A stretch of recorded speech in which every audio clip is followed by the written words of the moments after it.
It's Kevin Keatsman Uncanceled on 95.7 FM, KCMO Talk Radio. Good morning, Kansas City. Welcome to Uncanceled on KCMO Talk Radio, 95.7 FM, 7:10 a.m. Great to have you with us on a sunny Monday where the Chiefs season is officially over. Now, I proclaimed their season over last Monday on this show, so I'm not going to do the same thing again, and I'm going to make you wait 30 minutes for my take on the Chiefs today.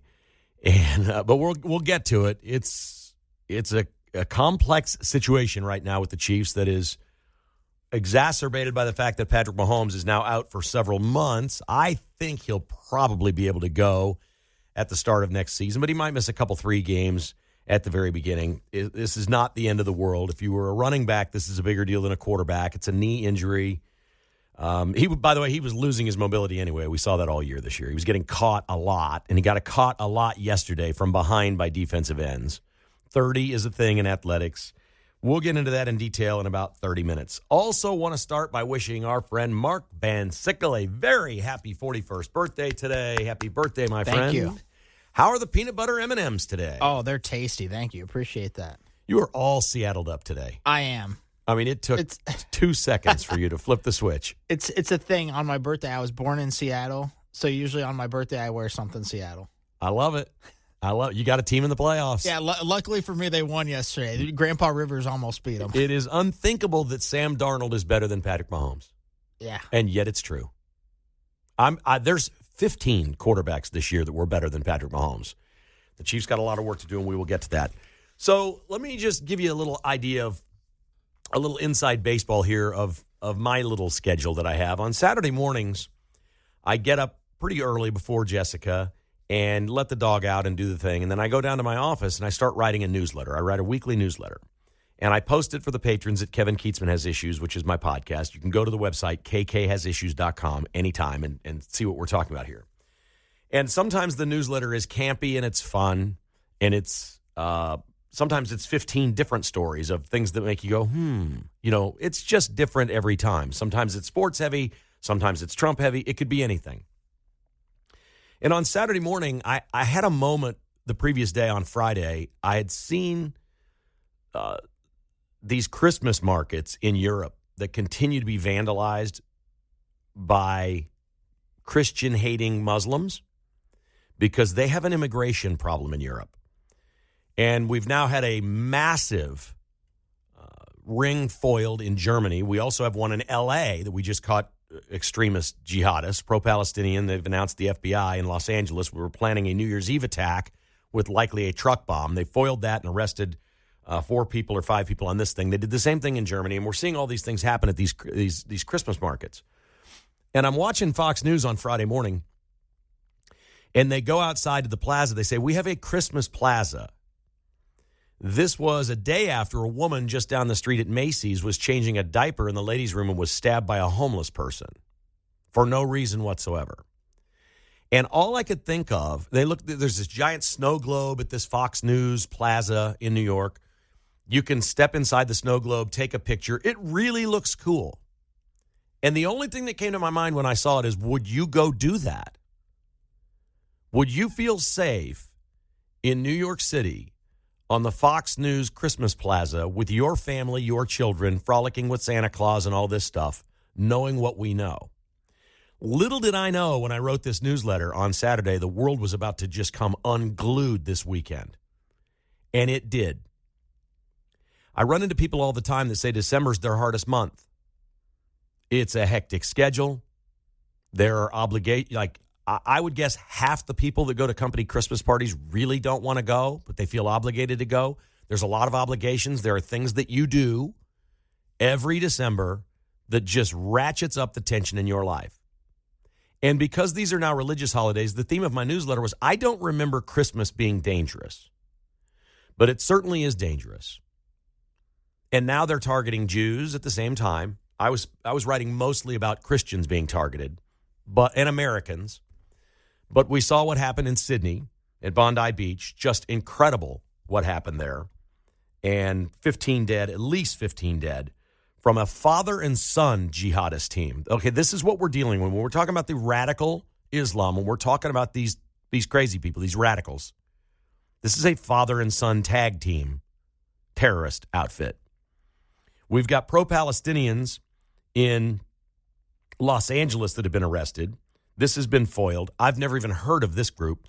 We have an attack in Syria. This doesn't even get any headlines over the weekend. 2 service members and an American civilian killed by ISIS in Syria. That's 3 Americans dead. Trump is promising to strike back at ISIS. They have the leader of this attack in custody, but they're going after more. And you can bet Trump is going to respond. We are just a little over a week away from Christmas. I can't believe how unglued we are. We have a violent attack in Los Angeles at Rob Reiner's house by his son who has mental health issues. What on earth happens to people in December? Some of this clearly is ideological. It's driven by the holiday season because these are religious holidays. And the jihadists hate this. I just asked Mark before the show started. I could be way wrong on this. I don't remember a lot of the Christians and the Jews targeting Muslims and just going to public spaces and killing Muslims. I must have missed this news. We have a problem in this world, okay? And it is, of course, dangerous to lump all people into one category. Most Muslims are peaceful. Fine.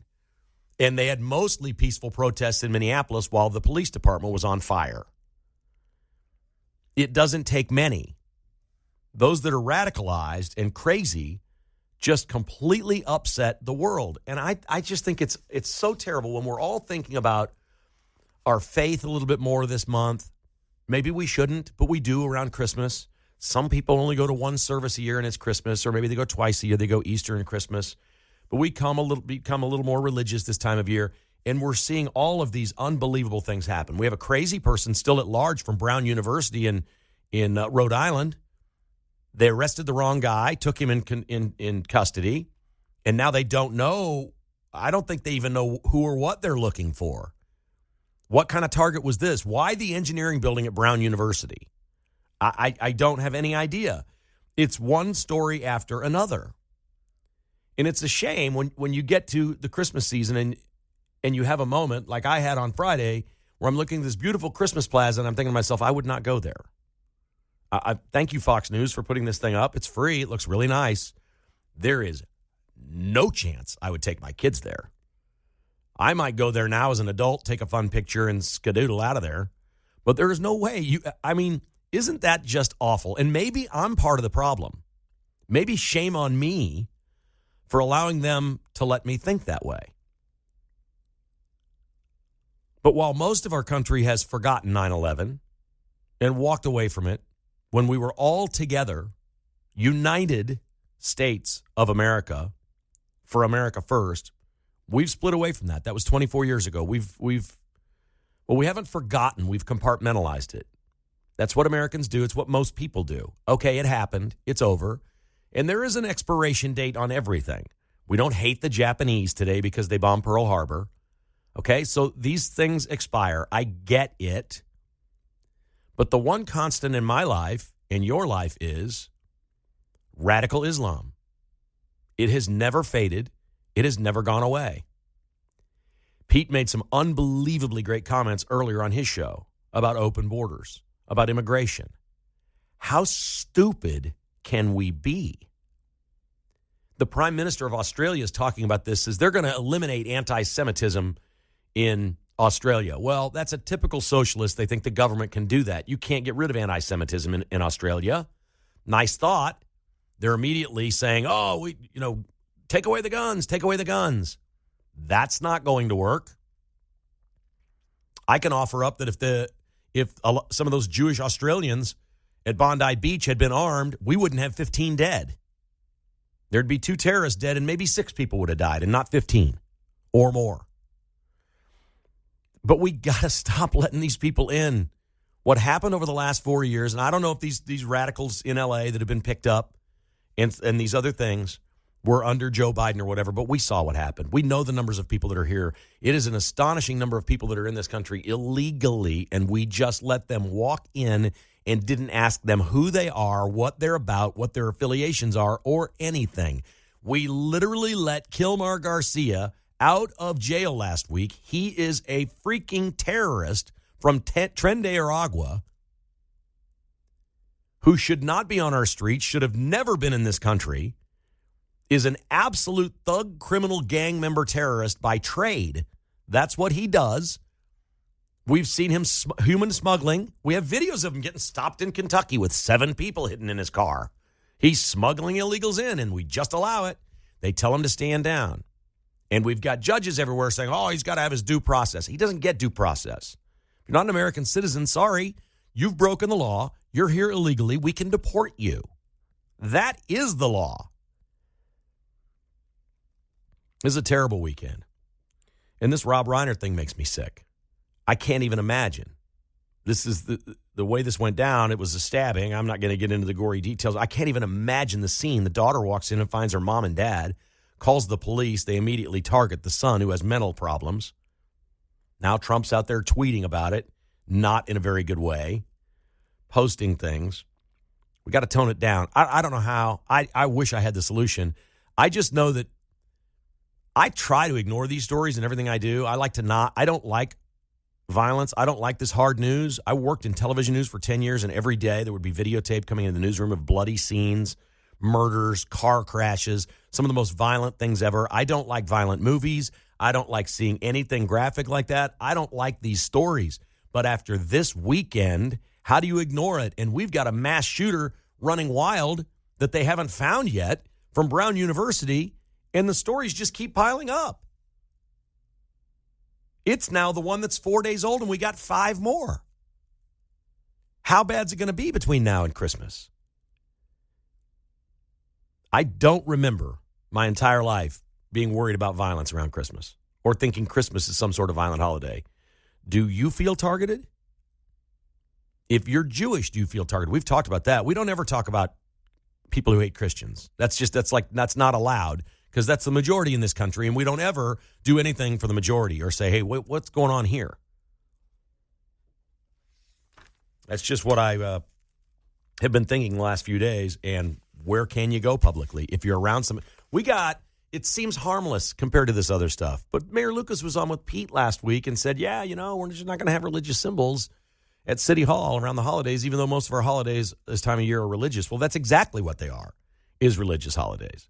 And they're getting away from that. I would hate to think that some sort of whitewashing of our country, and, we do enough of this anyway. We've turned Christmas, so much about Christmas is not religious. It's the presents, it's the toys, it's the pie, it's the gathering, it's the eating, it's the Santa Claus, it's all those things, and those are nice. But I'd hate to think we're getting to a place where we just say, listen, humans aren't good enough to have religion like this. We got to scrub the whole thing. That's what the Democrats want. That's really what they want. And it feels like they're just going to use this kind of stuff and push it that way and say, let's not put up Christian symbols at City Hall. Let's not make it a target. I don't know. Maybe they're right. Maybe somebody would target something if there's a cross or a menorah or whatever may be. Just a horrible, horrible weekend. Well, the Kansas City Chiefs season ended with a thud yesterday. I think it actually ended last Sunday night against the Houston Texans because they had their chances. The Chiefs had all kinds of chances this year to become a better football team and make the playoffs. It was there. It was attainable. They were not a serious football team this year. The coaches weren't serious. The players weren't serious. Nobody was serious. Nobody. It was, for a proud organization and a dynasty era, 3 Super Bowls qualifies you as a dynasty. There's no question about that. And a quarterback in his 9th year that has never not been in the AFC Championship game, that is indeed a dynasty. And this thing crashed down looking like amateur hour. A season filled with penalties, dropped passes, stupid decisions by the coaches, and clearly something in the core. This doesn't just happen, okay? The Chiefs have good players. They were in every game. This is a team that it made its living winning close games.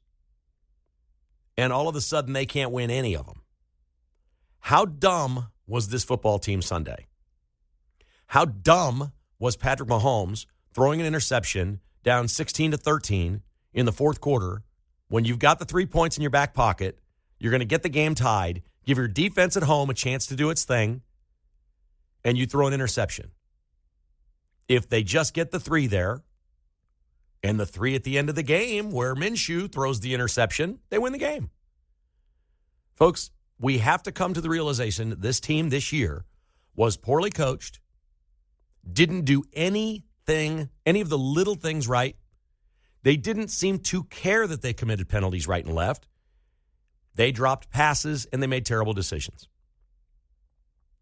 Andy Reid's decision with 20 seconds to go in this game, with no chance of winning in regulation, in field goal range, with one timeout, letting Gardner Minshew drop back and throw another pass was insane. Run the ball. You just had a 5-yard penalty. Run the ball, get 3 of them back. Just give me 3 of those yards back. Give me Butker 10 feet closer to the goalpost. That's all. Just give me 3 yards, and I'll call timeout with 3 seconds left. Let's go to overtime and see if we can't make a play on defense. Maybe we'll get a takeaway. Maybe we'll get a strip sack. Maybe something good will happen, and we just win this thing by default because the defense steps up. The worst you're going to do is lose in overtime, but at least you're in overtime. And there goes Minshew in one of the worst throws you'll ever see. He threw it to Kelsey. Why? Because when he came in the game, Kelsey pounded him in the chest and said, "Come on, man, let's do this." And all of a sudden, Minshew's like, "I just got to throw it to Kelsey." Did he throw to anybody else when he was in there? He just looked at Kelsey every time. There were so many plays Sunday where Mahomes left the pocket too early. Yes, the offensive line is poor. Yes, he's been under duress all year. I don't ever remember a Chiefs quarterback locking in on a receiver like Patrick Mahomes did yesterday with number 4, Rashee Rice. They showed a couple of replays where Mahomes, I think, took a sack, and they're like, "Oh, look at this. He's looking for Rice." And they take the wide shot, and Xavier Worthy's wide open down the field, and 80's wide open down the field. I'm like, my God, could you look anywhere other than number 4? You're Patrick Mahomes. As I'm driving in here today, I'm listening to one of the country stations. They're all on there like, he's Superman. He's going to come back. He's going to be healthy. He's going to be better than ever before, and we're going to win 3 more, folks. They ain't winning nothing if they bring what they brought this year. Ever again. Forget about it. And that includes Patrick Mahomes. And if the organization cannot recognize that Mahomes, as of right now, is part of the problem, not the solution, they're not going to get this right. The Patriots went, 9 years without winning a Super Bowl? They won 3. Brady got hurt. It took like 9 more years for them to win another one. They won 3 more. It was unbelievable. Guess what? They were a completely different team. When Brady won his first 3, he didn't do much. They ran the ball. They played defense. They won 17-13. When they tried to do that more often down the road, it wasn't working. The game was changing. Brady turned into a 400-yard-a-game passing guy. He became an absolute beast throwing the football that he had never been in his career.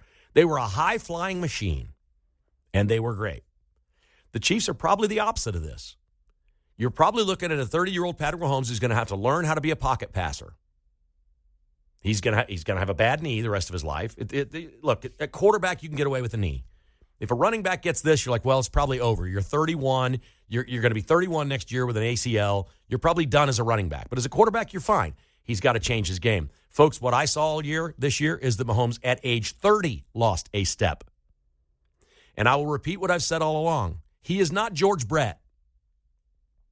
If you're as old as I am and you've been watching sports in this town that long, you remember George Brett was a chunky little baby-faced, baby fat kind of guy that just was gifted and didn't take it all that seriously. And as he got older and had more injuries, George Brett became a workout machine.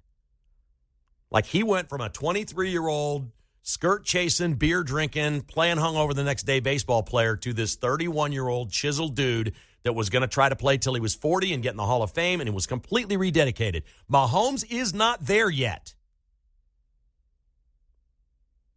And maybe getting caught, even on the play that he got hurt on, he got caught on that play. How does he not feel that? There were a couple yesterday, we've watched him his whole career where he's had this pocket feel. Like, here comes 78 around the end or whatever the defensive end's number was yesterday. I'm like, run, Mahomes. You're not running fast enough. He's catching you. He felt him. He knew he was there and was still trying to make a play. Like, has he really lost a step? Has he lost the pocket presence? What has he lost in his game? Listen, he didn't have a lot of help. There were a lot of drop balls. There was poor offensive line play. All these things are true, and Andy Reid hasn't dialed up a new play in 5 years. I said it last Monday, and I'll say it again. Nothing will surprise me. But I was just tossing out thoughts a week ago. I'm adamant about this now. The Chiefs need a makeover. They got to blow this thing up and figure out what Mahomes 2.0 is. If that's even with Andy Reid. It certainly ain't with Matt Nagy. Love you, Matt. I know you're a good dude. I know people that are like your neighbor, and you got a great family and all that. It's over. It's over. You can't come back.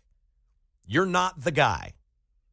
And maybe Andy needs to go outside his circle. If Andy's going to stay, it's time to go hire some 32-year-old offensive genius that does all kinds of stuff you've never even heard of. They're everywhere. They're making head coaches out of them at the college and the pro level. And I'm not trying to be an ageist here or anything else. Andy's a Hall of Famer. He has the right to retire on his own timeline and not be terminated. But it is time to look long and hard about your coaching staff. Dave Tobe's gone. Tobe and Nagy just gone. Dave Tobe's just done. Sorry, don't even think about it. This isn't even up for debate. If either one of them is back, the Chiefs are cooked next year. That means they're not serious about their problems. He's got to change his staff. His staff needs to get younger. They need to start doing things offensively that other teams do.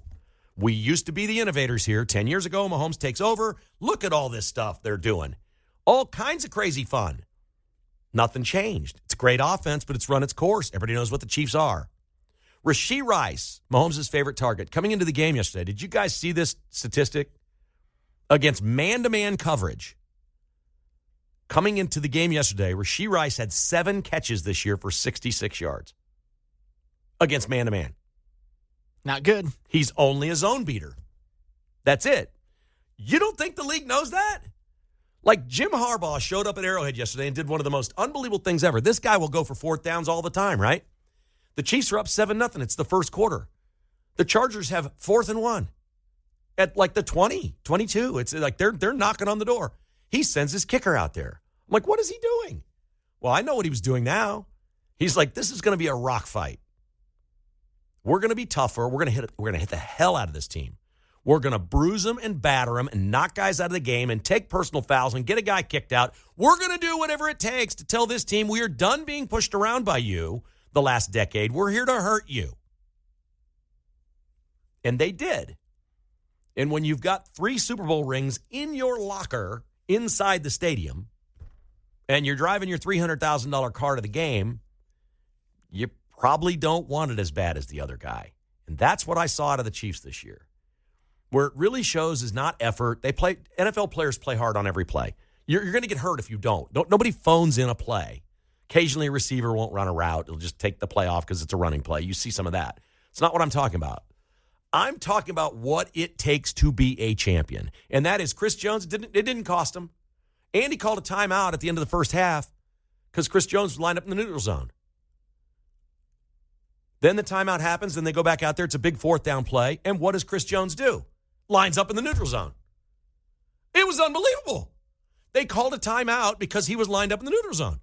The Chiefs get the stop, right? They bat the pass down. It was an 11-point swing at the end of the half. Yeah, that cost him right there. 11-point swing. You just can't. It goes back to like D Ford. We all remember that game. You ask, how can this thing happen? And did it really matter on the play? Well, whatever, it doesn't matter. It's a penalty. You can't do it. I feel like the Chiefs, and Andy is a player's coach, I feel like they've always had more of the sloppy, silly, stupid things than most teams, but they've always gotten away with it. That can't be the Chiefs 2.0. And Andy, if you don't have it in you to field a team that doesn't commit penalties, that does all the little things well, that finds a receiver that can go high point a ball and help his quarterback out, to find a kick returner or a special teams coach that can just get you an 11-yard kick return every now and then on a punt. Just every now and then, give me 11 yards. Get me to the 40, please. No flags. No flags. If you can't realize that you're part of the problem, this is everyone. I'm watching with a couple of buddies from high school yesterday. We brought up the question, what could the Chiefs get for Patrick Mahomes? And it got that silent. And then we started talking about it more. We started talking about all the teams we've seen, all the players we've seen. They get in their 30s, how things change, whatever. I said, well, the whole thing's preposterous unless the next great quarterback is coming out of college, and you know it. That isn't this year. Maybe it's not next year. Maybe it's the year after. I don't know. But when Mahomes gets to be 33, 34, and you're dead sure the next big thing is coming out, the Packers have done it repeatedly. The Packers said goodbye to Brett Favre. The Packers say goodbye to Aaron Rodgers. The good organizations at some point do it. Today's not that day. His market value's down because he's got an ACL. But the Chiefs need to think right now about what version 2.0 is of the Mahomes era. Does it involve Andy? Does it involve a new coordinator? Does it involve a new strategy? Whatever that may be. What kind of blockbuster trade? They've avoided. There's been receivers available, expensive receivers available. The Chiefs have repeatedly passed on that. Guys that can make a difference. It absolutely can be done. The Cowboys went out and got Pickens by the trade deadline, right? Great player. Would look great in Kansas City. The Chiefs passed on Pickens and took Sky Moore in the draft a few years ago. Oh, that really hurts. That hurt. They love little, fast receivers. You got to rethink it. That's not the way. Tyreek Hill was an exception. He's a freak. He was great. You're not going to catch that lightning in a bottle again. It's not the way you do it. It's not just your 40 time. You got to catch the ball. You got to high point it. You got to get open against man coverage. I don't know, man. I think at Arrowhead, they're looking. They better be looking at everything, because if they think, and teams do fall in this trap, and it'd be easy. Look, I'm not even saying, like Andy Reid's got, what is he, 67? Making $15 million a year, something like that. He's won 3 Super Bowls. Nobody's going to fire the guy. He gets January off for the first time in years. Like, he's going to have some time off and decompress and whatever. But if he just thinks, I'll come back, we're going to practice better next year, we're going to coach him a little bit better, and we're going to be fine. This division's turned. Bo Nix and Justin Herbert are both better than Mahomes right now. And their systems and their schemes and their coaching are much better than the Chiefs' coaching. Much. And you know what these two guys are?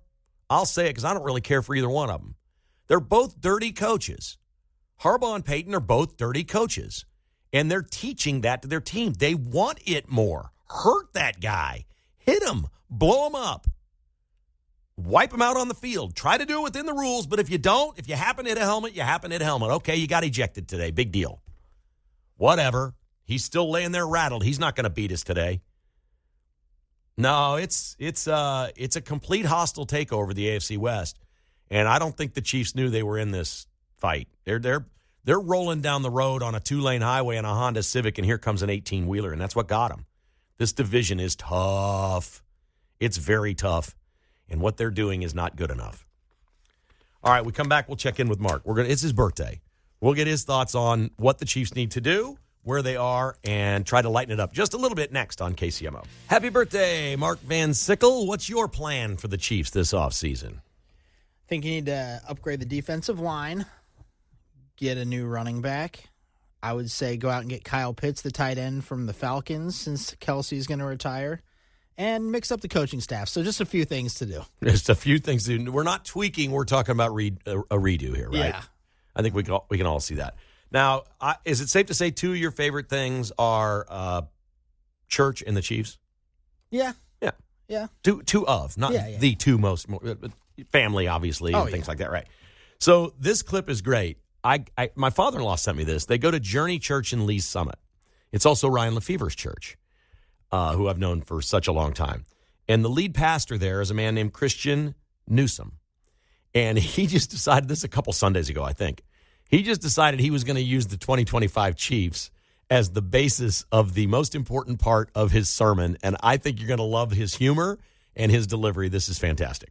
Y'all ever seen Mahomes do this after like every play that he runs? They show him on the field and he's doing this. You know, if you've watched any of the behind-the-scenes documentary, you know when he does this, he's telling the coach on the sideline, I'm listening, tell me the play. Journey, this is how God wants you to come into church. What's the play this week? I'm listening. See, coming to church is not the game. Coming to church is the huddle, so that we can go play the game when we leave here. So we walk in, and Andy tells Nagy, and Nagy tells Mahomes, and Mahomes tells the team, and they say, ready, break, and then they go line up, and 74's off sides, and he jumps off sides again, and then Mahomes throws a pass, and somebody drops it. Like, that's the play. We know, like, that's the 2025 play over and over again, right? So we walk into church, and we're like, hey, God, who you want me to notice this week? Hey, God, who you want me to talk to this week? Hey, God, who you want me to tell about Jesus this week? Hey, God, who you want me to reach out to this week? Like, If this becomes the huddle, life becomes the play. We come in here and we say, all right, God, today, what's the play today, God? And God says, go make disciples. Go tell people about Jesus. Ready, break, and we go and we do it. Y'all. That's fantastic. Christian Newsom, Journey Church in Lee Summit. I love it. 74 is offside, and then Mahomes throws it, and the receiver drops it. It's the play for 2025. The whole city knows this. We watched it, and we should be able to laugh at it, and we should love the fact that the Chiefs have been so great for so long. But it's got to be fixed. That guy's worth the price of admission right there, don't you think? Oh, yeah. That was great. Fantastic stuff. Okay, our locks hit this weekend, Mark. We are now 5 games over 500 for our Stone Cold. Lately. You had the Chargers plus 5.5, right? Easy. Yeah. I had Villanova plus 12.5, I think. And they both won. Both underdogs won outright. Mm-hmm. That was some good advice we had on Friday. If we would have played a money line, that would have been a lot of money. Ooh. And parlayed the two of them? Yeah. Whoa. Well, where was that on Friday? I'm disappointed in you now, buddy. I don't think your Seahawks covered, right? No. Grandpa Rivers almost beat him. I know. That's unbelievable. 44 years old. He didn't embarrass himself, did he?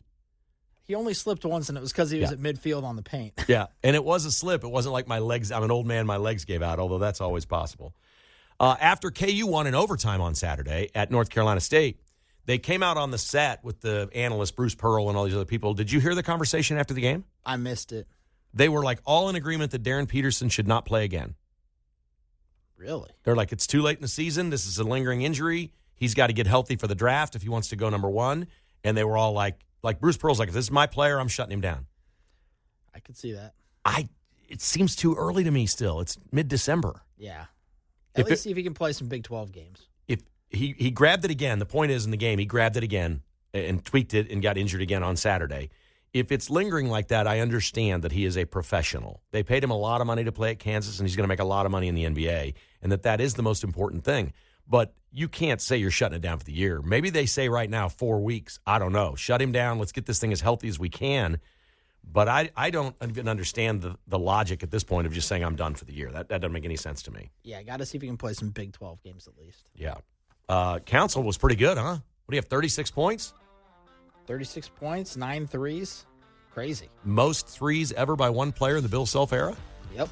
Fantastic. Great. And the Royals got a left fielder.